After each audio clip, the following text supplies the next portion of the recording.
Assalamualaikum warahmatullahi wabarakatuh. Perkenalkan, nama saya Nur Anissa Angriani, kelas C1 Agribisnis, Stambu 083 2019 0147. Untuk memenuhi tugas 4, saya akan menjelaskan sedikit mengenai dua metode penelitian, yaitu metode kualitatif dan metode kuantitatif. Yang pertama, metode kualitatif yang berjudul Pemberdayaan Petani dalam Peningkatan Pertanian, suatu kajian dengan pendekatan teoritis. Dewasa ini terdapat banyak permasalahan yang sedang terjadi dalam sektor pertanian.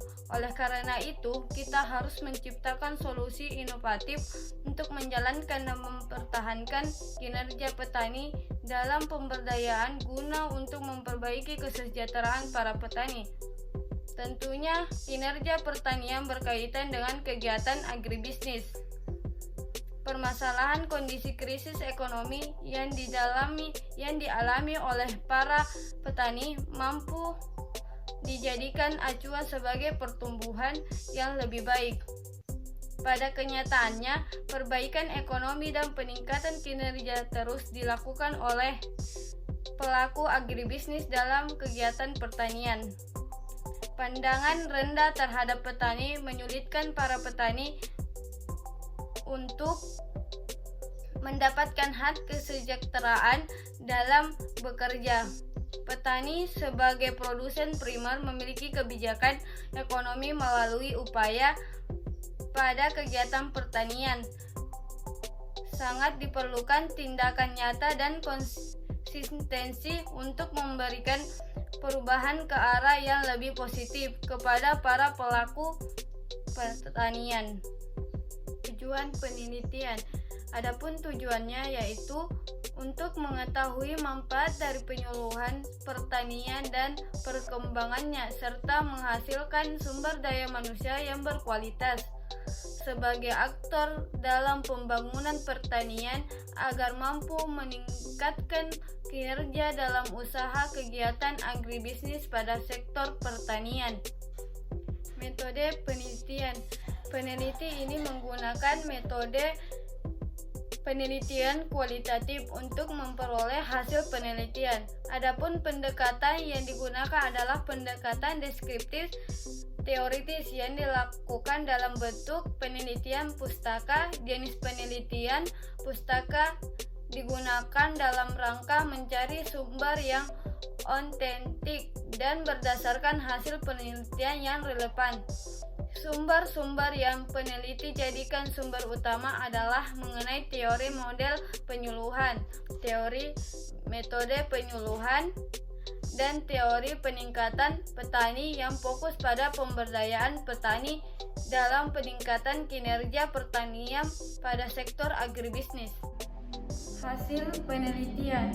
Teori model penyuluhan petani dalam membahas pemberdayaan. Grand teori yang digunakan adalah teori sistem sosial yang telah dijelaskan oleh Talcott Parsons atau Johnson 1986. Ia mengkaji sistem sosial dengan dua perspektif, yaitu struktural dan fungsional.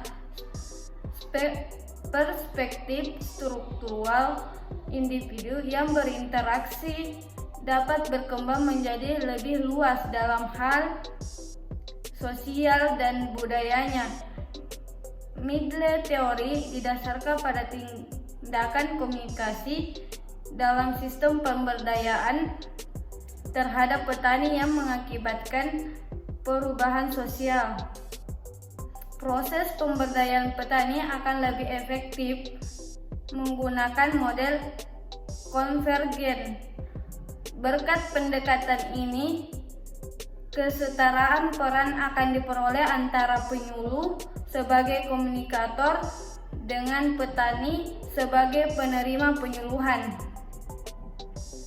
Kementerian Pertanian telah menerapkan program untuk meningkatkan kesejahteraan petani dan juga mampu melaksanakan kegiatan yang diorientasikan pada peningkatan kesejahteraan petani.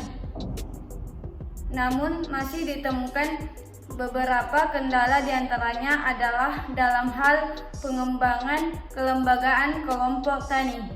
Kedua, metode kuantitatif dengan judul Dampak Alih Fungsi Lahan Pertanian ke Non-Pertanian terhadap tingkatan konflik dan manajemen konflik di Subak Bau Kabupaten Gianyar. Alih fungsi lahan pertanian merupakan suatu proses yang disengaja oleh manusia atau antropogenis dengan perubahan fungsi sebagian atau seluruh kawasan lahan dari fungsinya semula atau seperti yang direncanakan menjadi fungsi lain yang menjadi dampak negatif atau sebuah masalah terhadap lingkungan dan potensi lahan itu sendiri. Menurut Gito Sudormo 2012, menurut data Badan Pusat Statistik Provinsi Bali 2015, lahan sawah di Provinsi Bali pada tahun 2015 sampai tahun 2017 mengalami penurunan sekitar 2077 hektar, sedangkan di Kabupaten Gianyar terjadi penurunan luas lahan pertanian dari tahun 2015 sampai dengan tahun 2017, yaitu sekitar 349 hektar. Menurut Badan Pusat Statistik Provinsi Bali 2015, BPS Provinsi Bali 2017. Tujuan penelitian ini dilakukan untuk dapat menganalisis seberapa besar konflik yang terjadi akibat adanya alih fungsi lahan pertanian ke non-pertanian, sehingga dibutuhkan beberapa deskripsi upaya manajemen penanganan konflik agar tidak terjadi permasalahan lebih lanjut, serta dapat menganalisis terjadinya dampak alih fungsi lahan pertanian ke non-pertanian terhadap ketahanan sosial, ekonomi, dan ekologi di Subak Bau. Metode penelitian, lokasi dan waktu penelitian. Penelitian ini dilakukan di Subak Bau yang berada di wilayah Kabupaten Gianyar, Provinsi Bali. Pemilihan lokasi ini penelitian dilakukan secara sengaja atau purposif dengan pertimbangan Subak Bau merupakan salah satu wilayah Subak yang paling besar mengalami alih fungsi lahan di Subak Gede Guang Ketewel, yaitu dari tahun 2009 sampai dengan 2017 sebesar 2,71 hektar. Dan di Subak Bau pernah terjadi konflik akibat alih fungsi lahan ke non-pertanian. Penelitian ini dilakukan dari bulan April 2017 sampai dengan Desember 2017. Respon dan informasi kunci.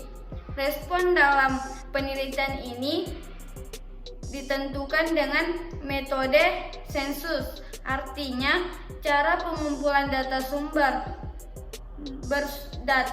bersumber dari seluruh elemen populasi yang diselidiki satu persatu dari anggota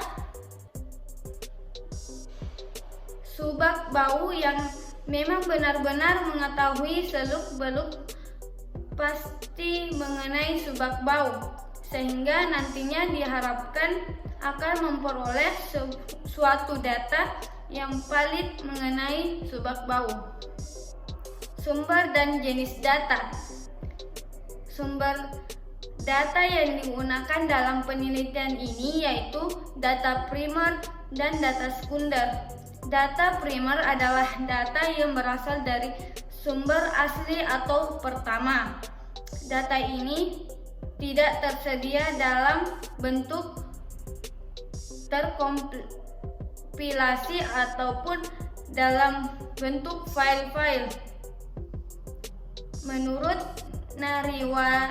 Narimawati 2008, data primer diperoleh melalui metode wawancara dengan informan seperti pekase subak.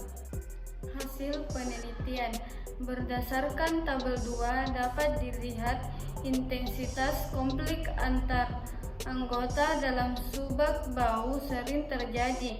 Pada pernyataan 1, sebanyak 14 orang dari 26 orang responden memilih pencapaian skor lebih besar 3,4 sampai 4,2 atau sering terjadi atau sekitar 53,84%.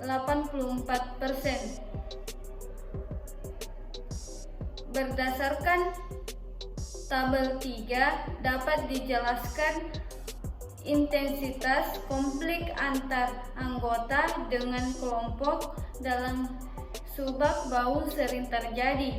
Pada poin pernyataan 2, sebanyak 19 orang dari 26 orang responden memilih pencapaian skor lebih besar 3,4 sampai 4,2 sering terjadi atau sekitar 73,07%. Sekian dari saya. Wassalamualaikum warahmatullahi wabarakatuh.